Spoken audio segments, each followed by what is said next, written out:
Poder fazer escolhas significa conquistar um dos maiores desejos da humanidade, a independência. E o Sebrae abre as portas para pessoas que escolheram a independência e transformaram sonhos em projetos de vida, que ajudam a gerar empregos, desenvolver a sua comunidade e a transmitir a cultura empreendedora no país. Um lugar onde todos têm liberdade para escolher, inclusive escolher empreender. Sebrae, a força do empreendedor brasileiro. Chegando no planeta C56, temperatura extremamente alta, 0% de água. Planeta D564, sem rastro de terra, tempestade de pó de magnésio. A gente vive buscando em outros planetas o que não valorizamos no nosso. Por isso, o Mercado Livre criou uma nova seção, só com produtos sustentáveis. Porque comprar de forma consciente é cuidar do futuro. Mercado Livre, o melhor tá chegando. A moda muda todos os dias, assim como nós. E já que é para se reinventar, por que não começar pelo seu estilo? Repensar a moda, a atitude, o planeta. Isso é Rê.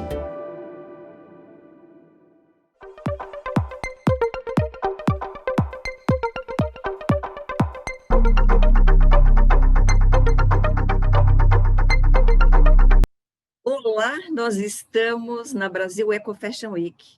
Que ano para a gente estar realizando essa edição histórica, ela já começa grande, ela já começa incrível, com um tema que não podia ser mais pertinente, conectar para regenerar, moda e planeta. Usar tudo isso na mesma frase, né? Nem sei como é que a gente vai conseguir entender como é que a gente conecta, regenera, entende, né? Que nós somos esse planeta, somos esse organismo vivo aqui.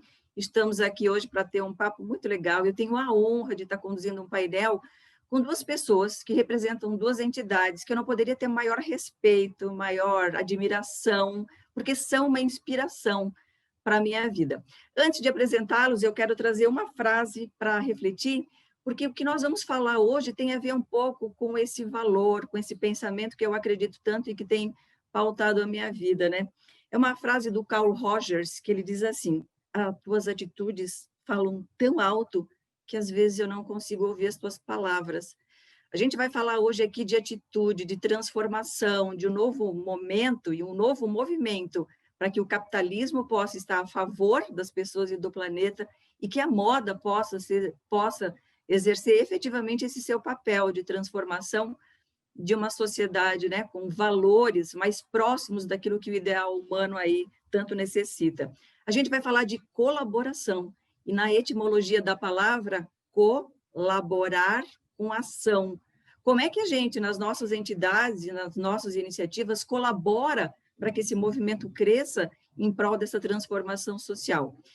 Então, para dar início a esse bate-papo, a gente tem aí cerca de 40, 50 minutos. Quanto tempo rolar, né? Tenho certeza que nós temos assunto aí para falar. Eu vou apresentar as damas primeiro, né? Angélica Oliveira, minha querida amiga, que representa aqui também a Rede Asta. Ela é head de Educação e Tecnologia, tem mais de 15 anos aí de experiência em economia criativa, uma experiência, inclusive, internacional. Depois vai contar para a gente dessas andanças. Tem uma formação aí, um MBA em Ciências e Estratégias de Consumo. Tem mais de 5 anos na Rede Asta, por isso tem toda a legitimidade para falar aqui desse movimento, que é um negócio de impacto social, um negócio social que olha para aquilo que pode ser feito à mão, pode ser transformado, né? Com esse olhar tão significativo do design, trazendo essa humanização, olhando para aquele resíduo, para aquilo que a gente necessariamente não dava mais valor, transformando em algo tão bacana. E vou apresentar também nesse painel o Hugo Bentley, a quem eu tenho a honra, né, de seguir como meu guru aí há muito tempo, quando o tema é capitalismo consciente, quando o tema é um novo olhar para a economia. Eu me lembro necessariamente do Hugo e do movimento que ele ajudou a criar e trazer para o Brasil, um movimento iniciado lá fora, nos Estados Unidos, há alguns anos, mas que aqui no Brasil tem tido uma voz muito forte, porque é representado por pessoas muito legitimadas para falar nisso. Então, o Hugo é cofundador e chairman hoje do Instituto Capitalismo Consciente, conselheiro de várias empresas, de entidades do terceiro setor também, tem mais de 40 anos, isso já entrega um pouco a nossa idade, né? Quando a gente fala mais de 30 anos, eu tenho mais de 30 na indústria têxtil, Hugo mais de 40 no varejo de alimentos aí, passando por Grupo Pão de Açúcar, por Carrefour, por Sé Supermercados, entre outros tantos, mas só um rápido resumo para a gente se apresentar aqui e dizer da satisfação que eu tenho aqui de conduzir esse painel, cujo tema é um tema caro para nós todos também, que é a importância de olhar para o impacto social e para o impacto ambiental quando estamos aí fazendo as nossas iniciativas. Quais são as realidades, quais são os desafios? Antes de falar propriamente do tema, eu quero fazer um check-in. Então, a nossa chegada vai ser como é que nós estamos hoje, como é que está essa nossa visão do mundo com a pandemia instalada. Nós não teremos mais mundo pós-Covid, né? Nós teremos mundo com essa realidade. Nós lidaremos com mais esse desafio planetário por muito tempo e tivemos que adaptar nossas vidas, nossas relações. Hoje estamos aqui virtualmente. Se não fosse isso, estaríamos presencialmente, né, na linda edição que o Brasil Eco Fashion Week faz todos os anos. E eu começo, então, com a Angélica para contar um pouco desse teu momento, como é que você chega aqui no painel, quais foram, talvez, 2 ou 3 insights ou 2 ou 3 percepções que você traz de aprendizado por ter vivido aí quase 8, 9 meses que já estamos vivendo nessa nova realidade, querida. Então, bem-vinda e a palavra está contigo. Maravilha. Muito obrigada, Amélia, pela apresentação. Super obrigada a todos, né, do Brasil Eco Fashion por mais essa edição, pelo convite. E realmente uma honra estar aqui dividindo esse bate-papo entre Hugo e Amélia, né? Me sinto muito privilegiada. Alguns aprendizados, né? A gente fala de um ano tão intenso, um ano que te pede ali respostas e inovação o tempo todo, né? E eu costumo brincar que a Asta, ela já nasceu uma startup, né? A gente está sempre revisitando esse modelo de negócio, está sempre repensando as relações com as artesãs, onde a gente pode melhorar, como a gente pode inovar. Então, a gente nunca rodou o mesmo projeto com o mesmo formato mais de 2 vezes, sabe? Está sempre sendo exigido que se repense a melhor maneira, as melhores práticas, e esse ano não foi diferente. Se eu pudesse falar de 2 ou 3 aprendizados, com certeza esse poder da tecnologia, que você bem enfatizou. Então, o possível, o que pode ser feito, né, entregando valor, entregando qualidade, e se utilizando desse ambiente, dessas novas propostas, dessas novas ferramentas para aproximar. Então, a Asta já vinha ensaiando um modelo de negócio e de se aproximar com essas artesãs a nível nacional.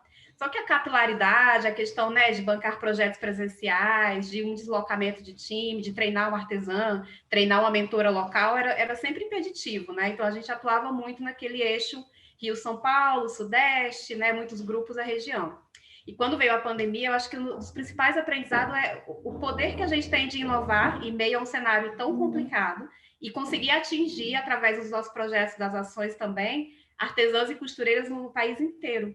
Então, alguns cases que eu vou trazer, vou falar dessa capilaridade, né? De uma produção de máscaras que conseguiu ser a nível nacional, de uma escola de negócios para as artesãs, que agora a gente consegue escalar, eu consigo pensar jornadas, porque as pessoas já estão minimamente sensibilizadas para virem, né, para esse ambiente aqui, de Zoom, né, seja Meet, seja qualquer tipo de instrumento que a gente tenha para conversar virtualmente. Então, em meio ao caos, a gente conseguiu se utilizar desse poder da tecnologia, de aproximar pessoas que muitas vezes eu nunca colocaria uma artesã do interior do Pará para conversar com uma costureira do Sul, né? Em uma das reuniões que a gente tem feito aí para testar a jornada. Isso tem sido muito rico, assim.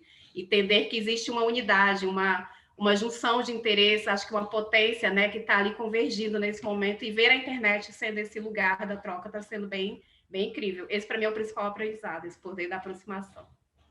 Angélica, para mim, você trouxe uma coisa incrível. Dizem que o CIO, o Chairman de Inovação Tecnológica, não tem sido necessariamente um diretor da empresa. Foi o vírus mesmo, né?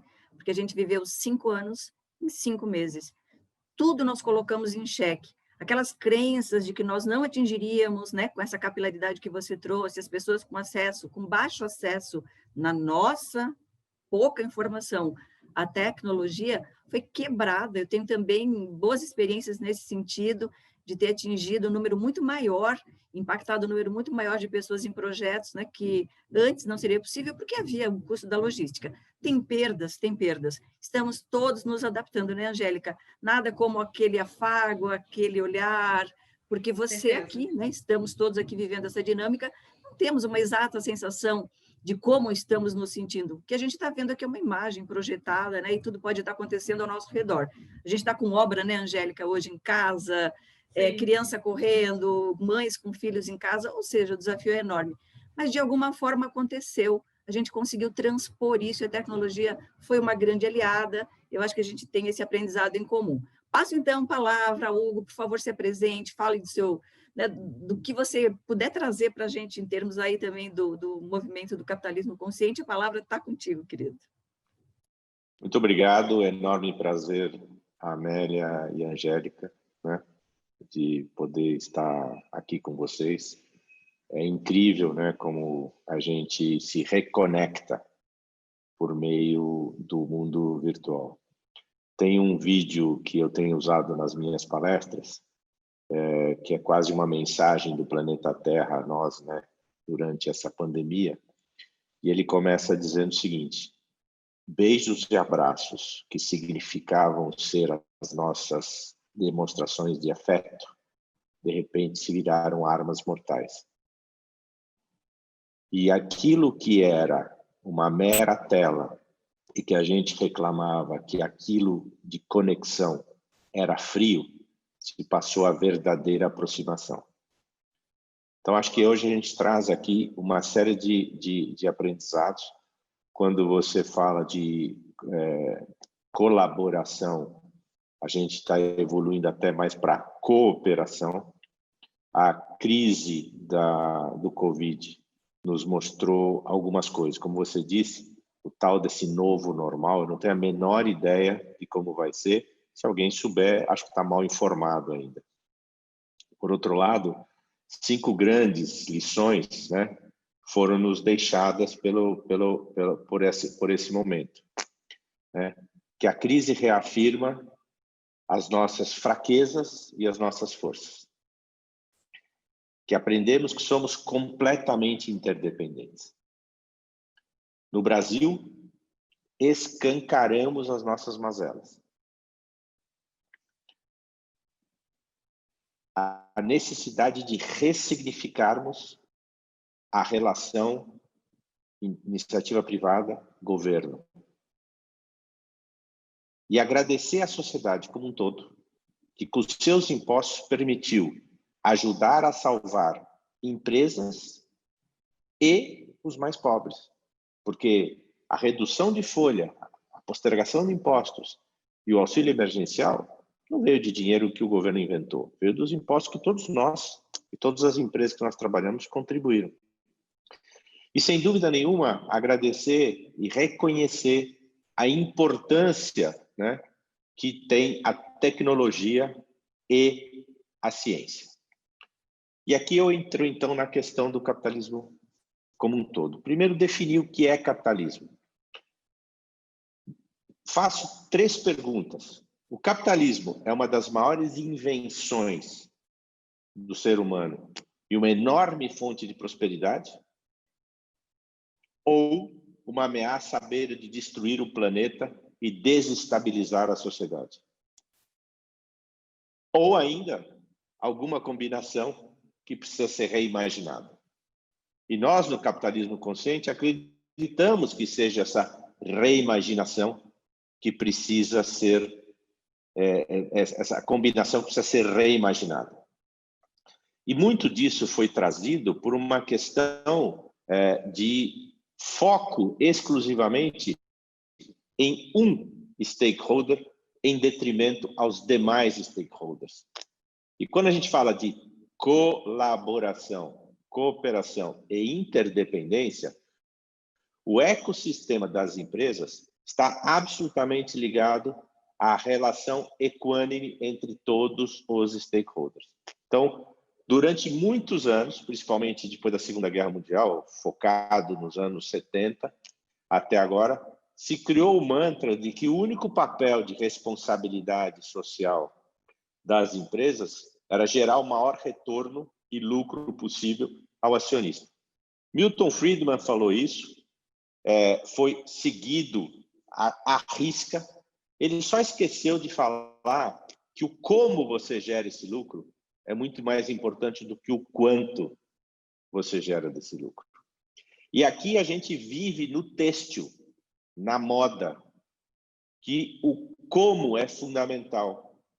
A gente viu quanto e quanto para satisfazer a riqueza de um stakeholder só, que é o acionista, quanta dor e sofrimento se impingiu aos outros stakeholders, pagando salários de miséria, apertando os fornecedores de matéria-prima de maneira que eles sufocavam e não conseguiam viver, e muitas vezes vendendo um produto muito vagabundo para os consumidores. E com isso, se criou um estereótipo, né, de que o têxtil ou a moda são grandes, ou talvez os maiores destruidores, né, do planeta. Seja porque incentivam um consumo desenfreado, e esta acumulação é gigantesca, seja porque descartam 1 caminhão por segundo de retalhos nos aterros sanitários, sejam porque usam produtos químicos muito fortes para criar um lado fashion e com isso poluir dramaticamente as águas. Mas, no fundo, também não vem o outro lado, e acho que é esse lado que a gente tem que trazer, da beleza da moda, trazer às pessoas, né, um acolhimento. Aquilo que é botar uma roupa que você se gosta, não precisa nem ser nova, tá? Calçar um calçado que faz a diferença, faz com que as pessoas elevem a sua dignidade. Então, a moda tem um papel fundamental nisso. Agora, como fazer isso de forma consciente, sustentável e para sempre? E, principalmente, levar a possibilidade daqueles que não podem acessar uma moda de qualidade, ter acesso à qualidade e não a qualquer produto feito de qualquer maneira, às custas do sofrimento de várias pessoas nessa cadeia. Nossa, olha, Hugo, eu poderia pensar umas 10 falas tuas aqui e elas dariam cada uma conversa de 1 hora, né, Angélica?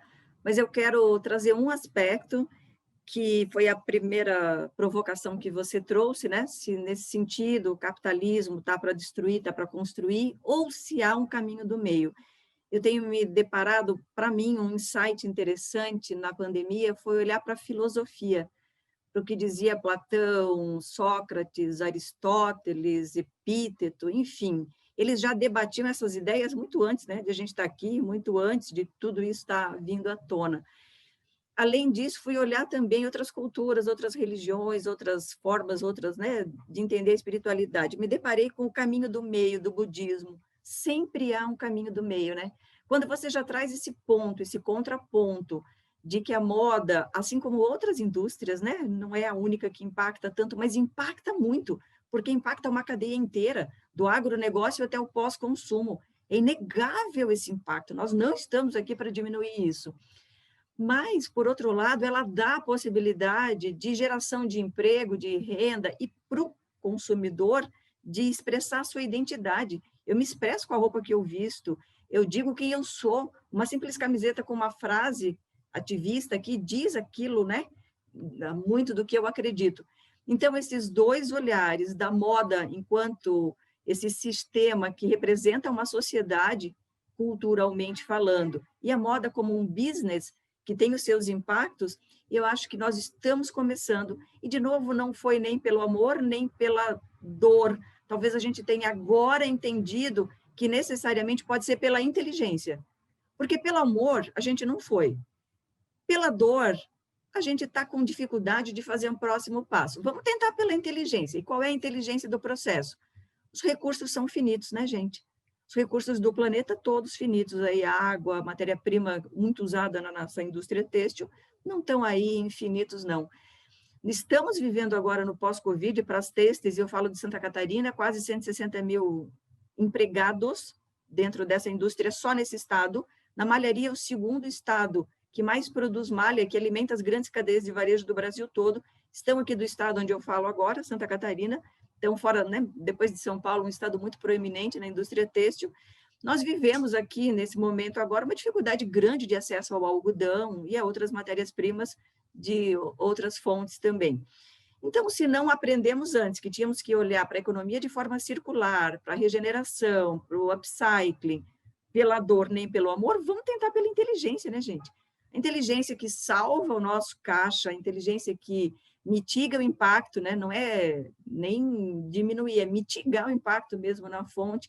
E a gente tem falado muito isso aqui nos movimentos dos quais eu faço parte. Eu acho que foi um começo assim para elevar a régua. Angélica e Hugo trouxeram reflexões que já daria, né, uma continuidade para a gente agora funilar um pouco.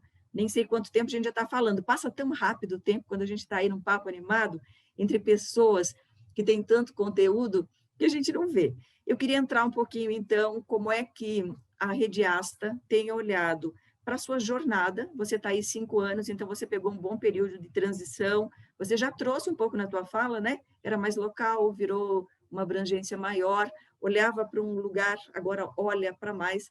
Teve também uma avaliação de impacto social feita por uma agente externa, né? Por uma outra organização que foi olhar para a Rede Asta com um olhar de fora. Conta para a gente, Angélica, o quanto isso é bom, o quanto você abstrair e olhar um pouco de cima para a tua entidade, olhando o impacto que realmente você causa, pode trazer uma expertise, insights importantes, porque eu acho que você vai colaborar muito com a gente nesse debate. Tá ótimo, Amélia. Então, a Asta, ela tem 15 anos, né? Está fazendo esse ano, acabou agora de fazer em setembro, 15 anos de atuação. É uma organização que ela já nasce com essa questão do impacto, né? Muito na veia, muito preocupada desde os primeiros passos. E a gente se designa como um negócio de impacto social, né? Inclusive, ela faz parte do Sistema B, é uma das empresas signatárias, né? Certificadas. Então, já desde o início mesmo ali da trajetória, que está bem preocupada em trazer isso na maneira de pensar negócio, na maneira de impactar pessoas e unir esses diferentes stakeholders, como o Hugo bem colocou, né? E aí, a Asta já experimentou vários modelos de negócio, como eu falei, desde varejo, venda do atacado, site, já teve loja em Ipanema, então já fez parcerias de todos os tipos. E aí, eu entro na Asta em um momento que é bem chave, assim, entrei quando ela fez 10 anos, e houve uma virada para se pensar essa questão dos bens, né, de como que a gente fazia essa produção de upcycling, vender brindes em grandes quantidades para empresas que queriam reaproveitar algum resíduo e a gente ressignificar esse resíduo, esse uniforme, transformar, né, de repente numa bolsa, uma necessaire, que ele compra ali de volta. Então, existia um modelo de negócio, uma forma de operar que era muito bem estruturada. E aí a gente já tinha um relacionamento com as costureiras, as artesãs que faziam parte dessa rede, que estavam sempre em produção, convidadas para projetos, e entendeu-se que em algum momento precisava medir esse impacto, né? Que foi bem isso que a Amélia trouxe. E aí nós trouxemos um parceiro externo, que é a Move Social, e eles fizeram um trabalho incrível, assim, na época eles entrevistaram cerca de 90 pessoas, divididas aí em 2 estados, a gente ficou entre Rio e Minas, né? Por questões de logística. E aí eles ouviram costureiras, artesãs, familiares, né, as pessoas que eram direta ou indiretamente atendidas pela Rede Asta para nos darem um diagnóstico, mostrarem, né, boas práticas, direcionamentos de como que a Rede Asta, enquanto instituição, poderia revisitar algumas estratégias, né, visão, missão, enfim, ali naquele momento tão específico de aniversário de 10 anos. E aí, qual foi a surpresa? Eu gosto muito quando a Amélia traz um case bom, a gente sempre tem, né? Sempre tem coisas legais para contar. E a ideia desse painel aqui é falar também das dificuldades, né? As dores, quando a gente olha para essa questão e bota o dedo na ferida mesmo e vê, gente, aqui tem que melhorar, né? Aqui tem que mudar um pouco. E aí, qual foi a surpresa? Quando chegou-se a uma certa conclusão de que aqueles grupos muito próximos da Asta, eles estavam sendo, de uma certa forma... estavam num ciclo vicioso, né, de estar ali recebendo pedido, então um pouco acomodados, né, e percebeu-se que aqueles, quanto mais distante, quanto menos ações a Asta fazia, mais eles se viravam. Resumidamente era isso. Então, tinha grupos assim de outros estados que não recebe pedido, não recebe encomenda com tanta frequência, mas ela consegue, ela desenvolve seus canais de vendas locais, ela consegue se articular com algum parceiro, e assim ela tinha mais independência. E aí, a Alice Freitas, que é sócia fundadora, ela ficou assim, cabelo em pé, né? Não, peraí, a última coisa que eu quero que aconteça é qualquer relação de dependência nesse modelo de negócio, nessa prática que a gente faz, né, com as artesãs, e a gente precisa empoderá-las, mas no sentido de transformar essa potência, né? Nunca a gente está te capacitando, a gente está te treinando, não, você já sabe como fazer e como é que eu vou ser aqui um conector, um agente que te mostra as ferramentas melhores para você conseguir deslanchar. E aí foi nessa virada de chave que nasceu, então, a Escola de Negócios das Artesãs, que é esse projeto para o qual eu entro especificamente. Eles propõem a ser um MBA das artesãs, das costureiras, onde a gente pegou toda a trajetória da Asta, fez uma gestão do conhecimento e transformamos um curso super completo para dar aulas, né, e formação empreendedora para esse grupo específico. E aí a gente consegue, a partir desse relatório da MOVE, ver quais são os pontos principais de melhoria para que essas artesãs consigam se desligar um pouco dessa relação, né, com a Asta ali tão, às vezes, dependente, esperando o pedido, e não, a gente mostrar que ela pode buscar novos canais de vendas, que ela pode criar suas próprias estratégias, e a gente sempre ali conectando, né, e mostrando um pouco as estratégias nesse meio de caminho. Eu vou compartilhar rapidinho uma tela que ela é bem resumida, né, desse relatório da MOVE. Então, a gente até hoje divulga no nosso relatório de impacto, no próprio site da Rede Asta, vocês conseguem baixar. E uma das telas é essa, né, os 6 principais impactos da Rede Asta para artesãos. Veio a partir desse mapeamento da MOVE e desse relatório que eles nos entregaram. Então, a primeira coisa foi o aumento das vendas. A Asta influencia diretamente nesse aumento das vendas, porque qualifica os produtos, prepara para o mercado. Na época, ainda operava uma venda diretamente com o cliente, hoje isso se tornou uma exceção, né? Porque a gente tem virado essa questão para potencializar que a artesã, a costureira, faça isso por conta própria. E aí, o segundo ponto que sempre esteve presente é a geração de renda. Então, desde os primeiros momentos, quando a Alice teve a ideia, né, junto com Raquel, de fazer esse negócio social acontecer, era exatamente para que essas artesãs consigam viver do artesanato, elas consigam ter um incremento na renda. O terceiro é a autovalorização, que por conta de ter sempre ali uma questão, né, da equipe da Asta incentivando as artesãs nas relações, indica para algum evento, elas se sentem muito valorizadas enquanto detentoras, né, desse ofício. A divulgação, acúmulo de capital, então, quando as artesãs participam de alguma venda corporativa, elas têm aquela questão do boom, né, de uma venda no atacado, então conseguem ali fazer uma estratégia mais robusta. E, por fim, a sustentabilidade, porque a Asta sempre influenciou os grupos a aplicarem algumas atividades sustentáveis, né? Seja na questão do upcycling, na matéria-prima, seja em alguns momentos na formação da escola, a gente fala, inclusive, de ela medir o impacto dela enquanto costureira e artesã, lá na ponta. Então, assim, ó, você recebeu aqui 2 quilos de tecido, aí tu vai costurar, no final tu vai medir quanto que sobrou dessa produção, e isso é real, a gente chegou a comprar balança para alguns grupos na periferia do Rio, para elas fazerem essa continha e no final a gente fazer o relatório, né, para o parceiro que entrou em contato. Então, tem, assim, alguns processos que vieram desde essa consultoria da MOVE que hoje, como a Amélia bem colocou, a gente tem 5 anos depois, ainda tem muita informação reverberando, né? Então, é um pouco assim de como a gente vê esse tema, de como a gente atravessa a questão do impacto, que ela se reinventa o tempo todo, né? Hoje eu tenho novas necessidades, hoje eu provavelmente preciso medir impacto nesse universo digital. Ainda não sei como fazer, mas vamos aprender. E aí a gente está nesse constante aprendizado. É isso, Amélia. Acompanho há algum tempo, né? Algumas dessas transformações que você trouxe já nos inspiraram muito, né? Eu também falo aqui em nome da Fundação Hermann Hering, vocês sabem que nós temos um projeto muito bonito que se chama Trama Afetiva, idealizado e dirigido por Jackson Araújo e Luca Predabon, com um time muito bacana, financiado pela Companhia Hering através de leis de incentivo, especialmente para o PROAC, no estado de São Paulo, está indo para a 4ª edição, e a gente sempre olhou muito assim, para a Rede Asta como realmente uma inspiração, porque vocês iam para além, né, daquele artesanato que as pessoas compravam por, puxa, a gente até falava, né, vou comprar porque, enfim, para ajudar alguém. Não, é pelo desejo. muito bem feito, muita qualidade, o design muito bacana, e nos inspirou bastante também. Trama Afetiva tem olhado muito para o resíduo, mas entendeu que isso era só uma ponte, era uma desculpa, porque a gente entendeu de verdade que moda não é sobre roupa, é sobre pessoas. E quando a gente entendeu que moda é sobre pessoas, é sobre realmente lateralidade, inclusão, lugar de fala, e na verdade o que é inclusão para a moda, né? Não é chamar para o baile, é tirar para dançar, como a gente diz, é realmente fazer com que, né, as lideranças se tornem cada vez mais representativas da sociedade brasileira e não dominadas, né, por um grupo que tem um pensamento muito coeso, muito fechado e que não permite, e daí não tem a inovação, e daí tem a repetição dos padrões, e daí tem todo esse imperialismo aí, né, todo esse sistema quase um sistema de castas que a gente vem vivendo, né, de forma geral.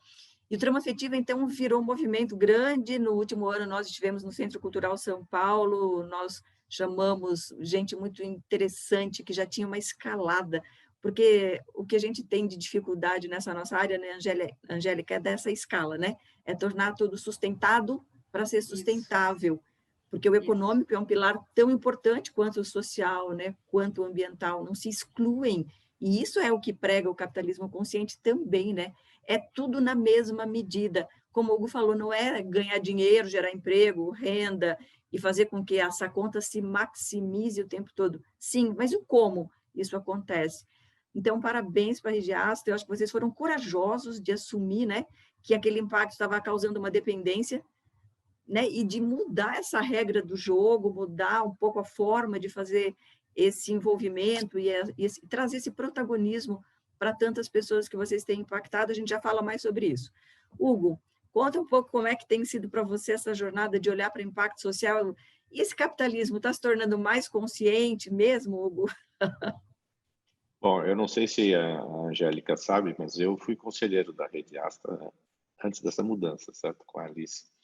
E insistia muito que essa mudança ocorresse, porque senão vocês iam desaparecer, por mais legal que fosse a proposta, né? Eu visitei a loja de Ipanema, visitei a loja de Laranjeiras na época, mas o encanto era maravilhoso, mas é como diz a Amélia, né? Não dá simplesmente para comprar para ajudar. Tem que comprar porque é legal e ajudar faz a diferença, né? Então, acho que essa é uma grande questão do empoderamento nisso. Então, o capitalismo consciente tem esse lado também, Amélia, é muito importante, que não é falar ou não viver, não é o conceito de trabalhar um cuidado de quase que de solidariedade. Para nós, a solidariedade maior é a geração da oportunidade.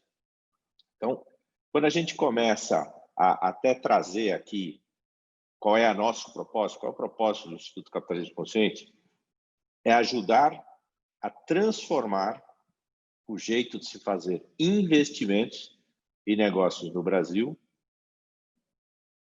suportando os pilares que levam a uma gestão mais humana, mais ética e mais sustentável para diminuir a desigualdade. Tá? Então, esse é porque nós existimos.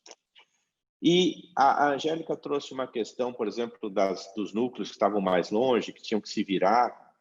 Nós acreditamos muito que nós, que somos mais bem de condições, tiver mais oportunidades na vida, a nossa responsabilidade, né, é tão grande quanto o nosso privilégio.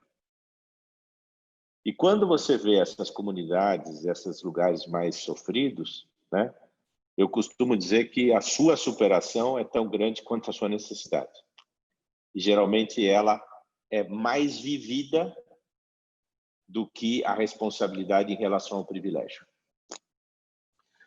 Nós acreditamos que o negócio é bom quando cria valor. É ético quando é baseado numa troca voluntária. É nobre quando eleva a nossa existência. E é heróico porque tira as pessoas da pobreza e gera prosperidade. Mas muitos empresários têm levado o negócio com um ego muito forte. Então, você já viu, já deve ter visto várias visões, missões ou até propósitos dizendo o seguinte: queremos ser a maior organização do mundo. E muitos que tentam dar uma aliviada, falam assim, não, eu não quero ser maior, quero ser a melhor do mundo. A gente tem que tirar isso de lado, de querer ser a maior ou a melhor organização do mundo, que usa as pessoas e esgota os recursos naturais, para sermos a melhor organização para o mundo, que serve as pessoas e cuida do meio ambiente. Por quê? Porque os negócios não são um jogo de azar, onde eu aposto se vai dar certo. Os negócios não são uma máquina de moer gente. Os negócios não são uma equação matemática onde só tem um resultado correto. E, principalmente, os negócios não são uma guerra, onde eu capturo o market share, capturo o cliente, certo? E procuro matar todo dia um concorrente. Os negócios são sobre vidas e pessoas reais. Os negócios são uma das coisas mais humanas que podemos fazer. E justamente por ser uma das coisas mais humanas, os negócios são, como nós humanos, falíveis, que erram, mas que erram na tentativa de acertar. Então, quando erram, nós devemos saber reconhecer esse erro, botar o dedo na ferida e pedir perdão. E aí trabalhar nesse processo que você está falando da regeneração. Todo negócio tem impacto. Outro dia eu fiz uma palestra para o pessoal do COMIN, que é o Conselho de Mineradoras da Fiesp. Você imagina falar de impacto para esse pessoal. Mas imagina do outro lado que se não tivesse o extrativismo mineral, seja de ferro, seja de concreto, de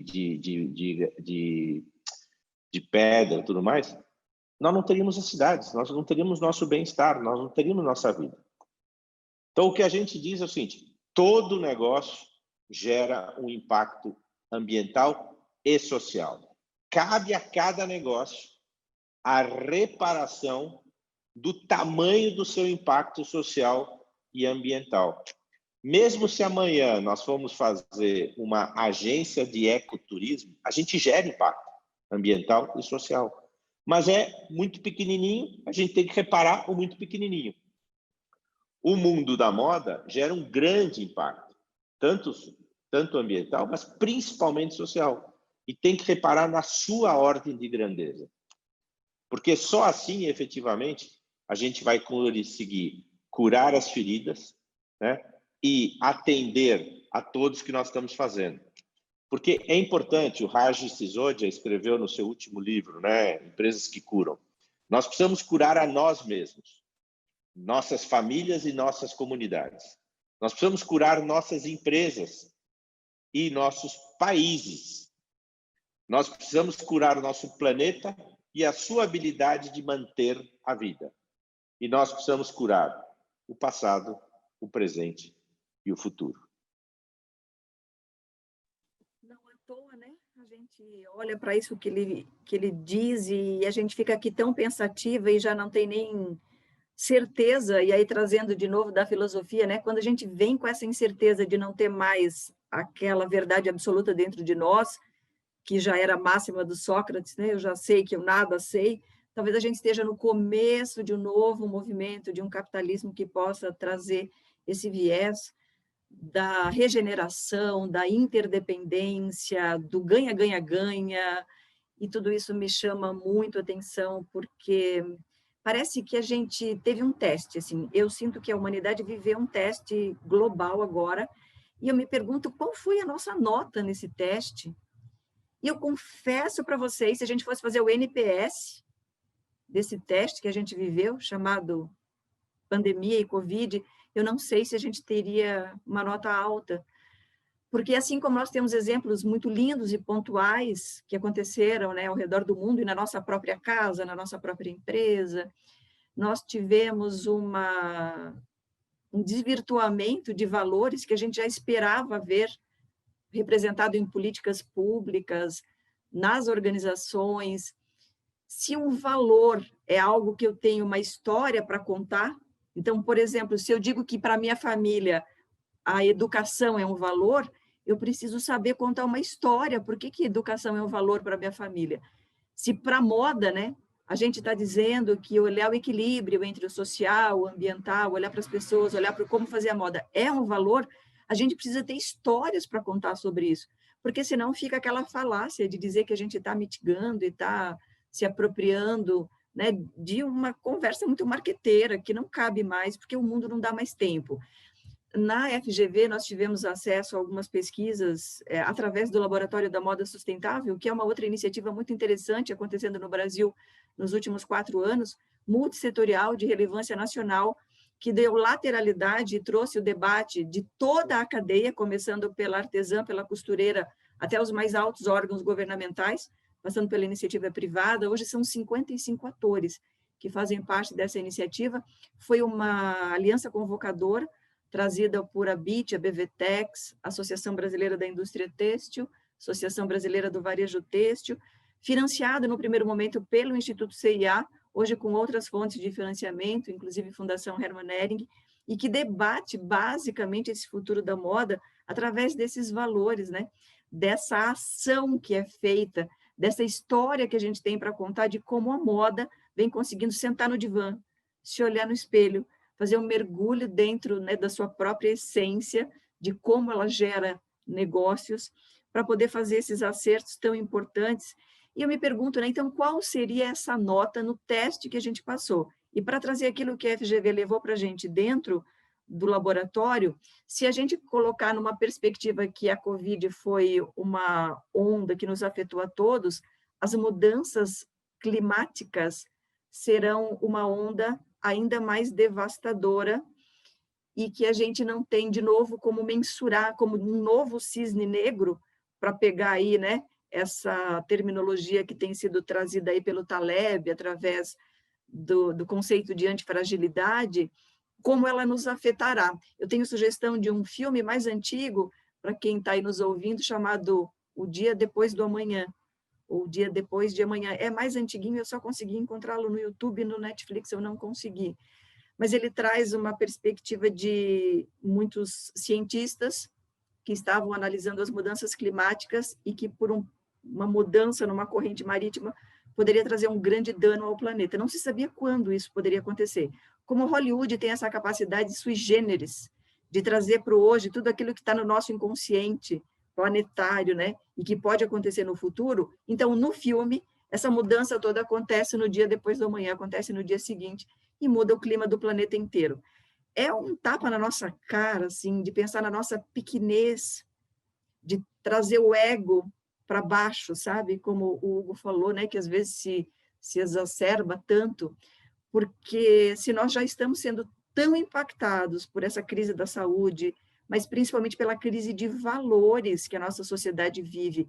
Quando eu vejo o poder público se apropriando, aconteceu no meu estado, do dinheiro que era para a compra do respirador, eu tenho vergonha de ter eleito aquelas pessoas que estão lá, porque elas não me representam mais, né? E a gente está às vistas aí de termos novos governantes eleitos para o nosso país e para muitos países que nos afetam também.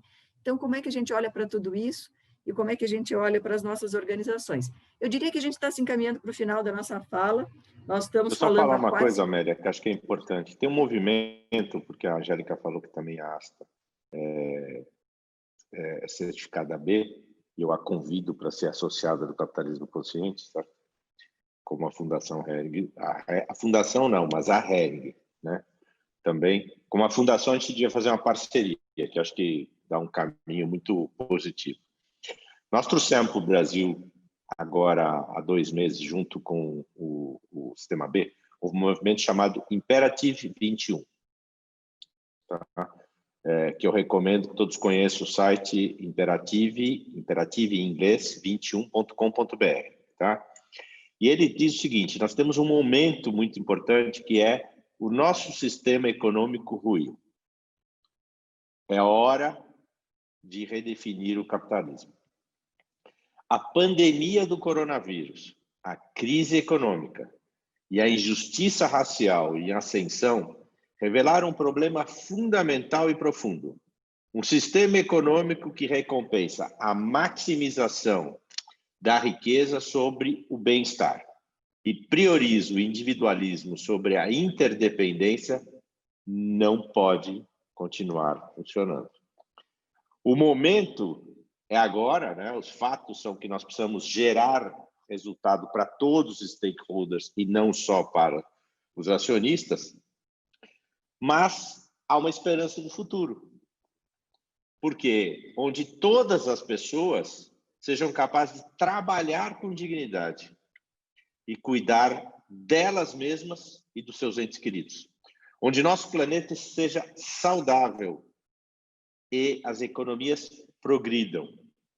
Devemos reimaginar e redesenhar o nosso sistema econômico.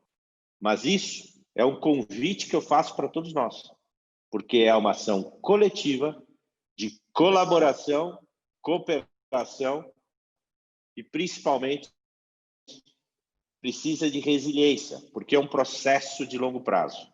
E você tanto falou de futuro, tem uma frase do professor John Carr que diz: o futuro não é algum lugar que estamos indo, mas algum lugar que nós estamos criando. Então, cabe a nós. Linda essa fala, né, Angélica? Já te passo a palavra, mas concordo muito, o futuro já é, né? Os indícios do que eu vou viver no futuro são os meus comportamentos e as minhas atitudes do presente.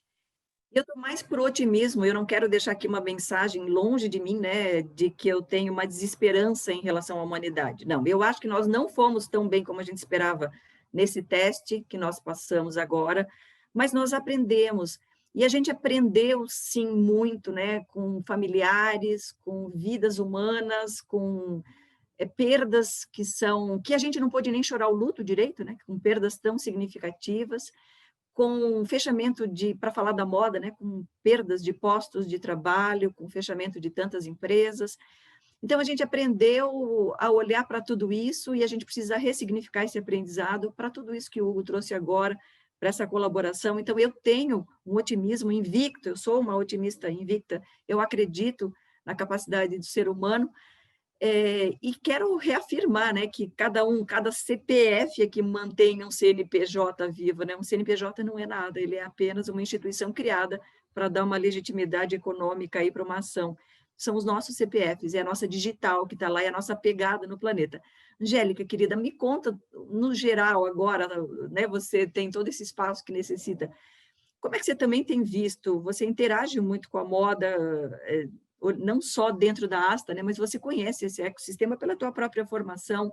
Você está mais para o otimismo, mais para o neutro ou mais para o pessimismo? Então, estou mais para o otimismo, sim, super, porque gosto muito do movimento que o Hugo trouxe, o Imperative, porque ele mostra que a gente vinha falando disso há tanto tempo, né? Precisa reolhar, precisa ressignificar, e aí quando vem um chamado desse porte, é assim, gente, está na hora, não tem mais o que fazer, não tem outra opção, né? E aí, o meu otimismo, ele vem porque eu estou nesse mercado, né, no setor de moda desde os 15 anos de idade. Eu fui jovem aprendiz. E aí já trabalhei em chão de fábrica e já senti o que é essa gestão egocêntrica que o Hugo bem trouxe, né? Vai fazer assim porque tem que ser. E hoje a gente vê as organizações minimamente ouvindo esses CPFs que compõem seus CNPJs, né? É um avanço enorme em 15 anos. Então, eu lembro que em algum momento eu pensei, cara, esse negócio de moda não dá para mim, porque é tudo muito hierárquico, né, de cima para baixo, aquela maneira de rodar os negócios, de fazer, esmagando os stakeholders, isso é real, né? E aperta daqui, aperta da costureira, trabalha mais tempo, tem horário para ir no banheiro, tinha essas práticas, né? Cronometragem, PCP, o pessoal da produção, olha, não pode levantar agora porque eu estou te cronometrando. E aí eu olhava para esse mercado, já tendo essa sensibilidade, né, de lidar com pessoas e falava, isso não pode ser normal, sabe? Isso aqui não. E era uma prática revisitada e a coisa realmente replicada como uma maneira normal de rodar, de se fazer negócios, de se produzir roupa, né? Então, hoje o meu otimismo ele vem muito porque essa discussão ela está ampla, ela está conseguindo atingir quem está lá na ponta. Então, realmente, quando eu falo desses movimentos, desses estudos de futuro, né, dessas tendências para que o macro realmente ele se materialize, eu consigo trazer isso até para minha costureira, para minha artesã.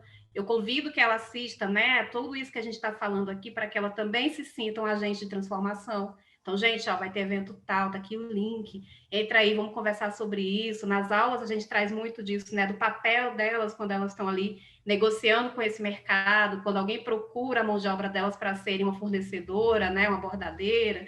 Então, eu acho que tem atingido muito mais as outras camadas, tem saído desse lugar, dessa bolha que também é privilegiada, né, para estar falando desse assunto, e ele tem ganhado uma democratização. Então, quando elas também se veem assim, eu faço parte desse movimento, né? Vocês estão falando aí que a moda ela tem que mudar, então, quando eu vou trabalhar a minha precificação, eu vou negociar quanto que é, né? Fechar uma máscara, eu já sei que por menos disso eu não faço. E aí eu estou sentindo tanto o mercado conversando sobre isso, quanto as artesãs, as costureiras mais atentas do que 2, 3, 5 anos atrás, sabe? Tem conseguido chegar lá. Então, se não vier de um lado, a cobrança vem do outro. É meio que tá todo mundo bem alinhado e dizendo, olha só, alguma coisa tem que mudar, porque da maneira como estava acontecendo, não vai rolar mais. E aí, só para eu finalizar, vi esses dias uma matéria que São Paulo Fashion Week vai trazer aí pela primeira vez, né, uma cota de modelos negros. A gente está aí no mês da consciência, né? A gente comemora dia 20 agora de novembro. E aí você vê, né, um evento que traz uma maneira de pensar, uma lógica que vai influenciar os outros do país, do mundo, que seja, pela primeira vez trazendo uma ação desse tipo. Então, me deixa muito, muito otimista, porque eu estou vendo ali na prática que as ações elas estão acontecendo. Angélica, nesse sentido, a gente está num fórum muito privilegiado, né? O Brasil Eco Fashion Week. Sim. Já é um olhar diferente para a moda, né? Uma coragem enorme desse evento estar se realizando nesse ano, lindamente como está se realizando.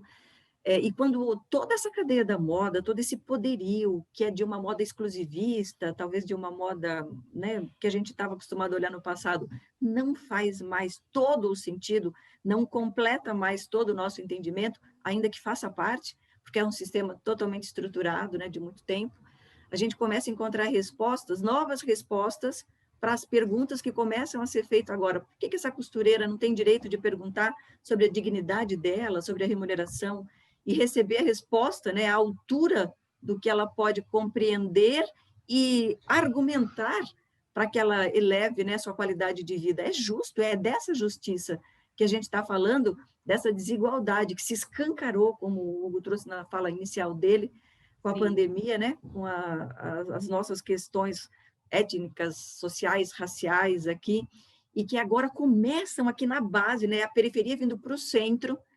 São os movimentos ditos minoritários, que não tem nenhuma minoria. É um engodo nosso, minoria somos nós aqui, né?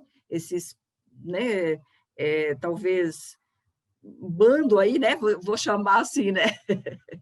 Que achávamos que tínhamos esse poderio e que não temos, porque o poder está no povo, dele emana, as instituições políticas de todas as esferas estão aí para servir e não para serem servidas. E eu gosto muito de te ouvir falando isso, né? Da costureira participando da live, fazendo live, da artesã. A gente tem um movimento aqui em Santa Catarina muito bonito chamado Das Catarinas. A artesã é a Edna Mesadri. Eu conduzi uma live com ela, fiquei emocionadíssima. O trabalho lindo que ela faz, um resgate da pior parte da malharia, né? Que é a sobra da retilínea. Ela cria objetos e ela já expôs em Paris, ela está nos principais casos aí, vendendo pela internet, uma coleção linda. Quero deixar um beijo aqui para essas artesãs, costureiras, costureiros, muitos homens, né, também na profissão, e que têm tornado aquela arte de juntar um monte de pedaços de tecidos em algo único, né, seja no artesanato, seja no vestuário. Então, para as nossas considerações finais, um agradecimento à Brasil Eco Fashion Week pelo convite. Esse painel que tratou da importância de olhar para impactos sociais, das dificuldades, talvez a gente tenha ficado devendo técnica, talvez a gente tenha ficado devendo métrica, porque não é um tema fácil de ser abordado. Nós temos tanto a obrigação de fazer a transformação social, como de medir como é que a gente vai impactando o ecossistema para o qual a gente olha enquanto organização, estamos representando aqui 3 organizações que têm esse olhar e esse cuidado, mas eu diria que nós estamos cientes, atentos, iniciando jornadas, cuidando, né, de olhar no longo prazo e não só no curto prazo. E eu acho que isso já é um grande começo, porque nós talvez temos muitos pratos ainda para equilibrar, né? Nós temos ainda no terceiro setor, no Brasil de forma geral, uma realidade super desafiadora, mas a gente tem feito aí uma lição de casa, pelo menos de colocar esse tema em pauta, de trazer para as nossas reuniões, e talvez no ano que vem, no nosso mesmo evento do ano que vem, a gente possa trazer um novo retrato de como esse impacto que tem sido medido tem realmente transformado a sociedade brasileira dentro desse recorte de moda, da indústria têxtil. Hugo, então, por favor, agora de verdade para a sua despedida. Quero agradecer demais a participação, está com você, Amélia, está com você, Angélica, e com todos vocês que estão nos ouvindo.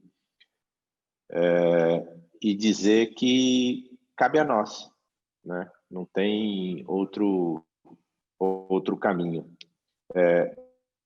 Tem uma pessoa chamada Ayn Rand que disse o seguinte: você pode não acreditar, tá, na realidade, mas você não pode fugir dos impactos de não ter acreditado na realidade.